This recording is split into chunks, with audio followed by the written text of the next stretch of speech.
O Dia Mundial de Conscientização sobre a Epilepsia visa aumentar a conscientização, pois, apesar de parecer atual, essa condição afeta pessoas desde a Idade Média, onde a epilepsia era considerada uma manifestação espiritual, frequentemente associada à ideia de possessão demoníaca, o que trouxe aos portadores um sofrimento adicional imposto pelo preconceito. A gente não precisa achar que esses indivíduos apresentam algum grau de limitação. A maioria dos indivíduos, em absoluto, né, são indivíduos que não têm nenhum tipo de contraindicação, né, de exercer uma atividade laboral, de trabalhar, e é de extrema importância nesses indivíduos serem inseridos na sociedade, no mercado de trabalho. Então a mensagem é realmente tratar o indivíduo epilético com respeito e que se dê oportunidade a isso.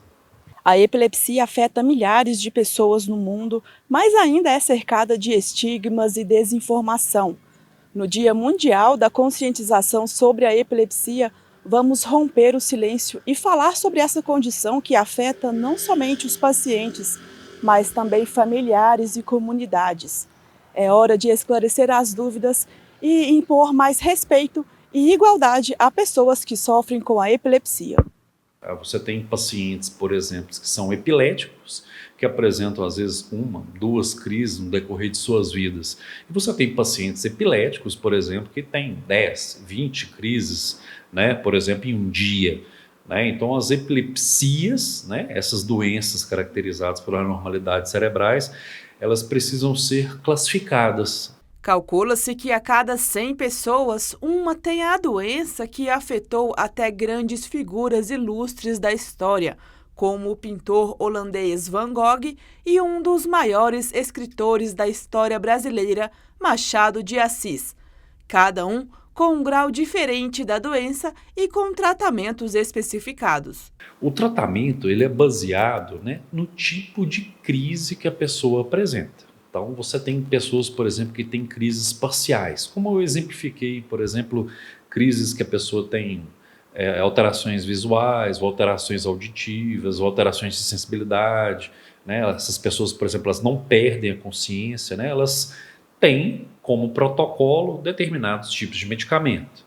Outros indivíduos, por exemplo, que não têm, por exemplo, nenhum tipo de aviso prévio, que essas pessoas têm um mal súbito grave, que têm movimentos motores, tônicos, clônicos, por exemplo, esses indivíduos vão seguir um outro tipo de protocolo. Muitas vezes a causa é desconhecida, mas pode ser uma lesão no cérebro decorrente de uma forte pancada na cabeça ou uma infecção grave como a meningite, por exemplo.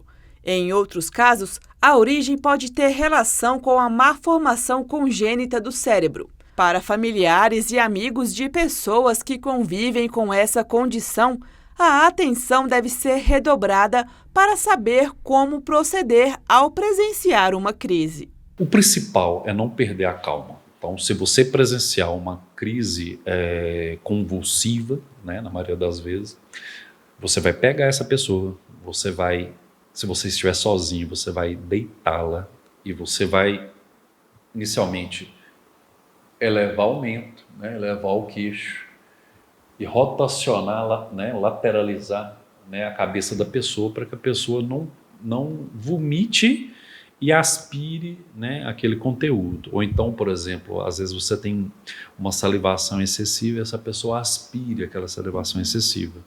A pessoa, quando tem uma crise, ela fica sujeita, às vezes, até microaspirações e, às vezes, desenvolver algum problema pulmonar.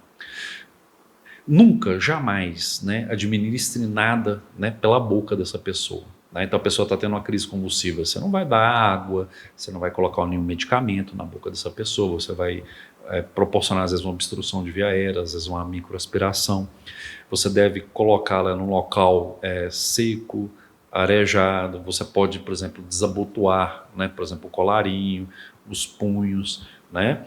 E essas crises geralmente são autolimitadas, elas terminam por conta própria, tá? Então, nunca, né, você perder a calma.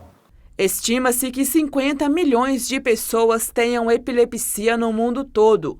E no Brasil, o número gira em torno de 3 milhões de pessoas, o que reforça a importância da data como uma forma de conscientizar as pessoas e reduzir preconceitos, para que todos possam estar preparados para ajudar quem convive com ela.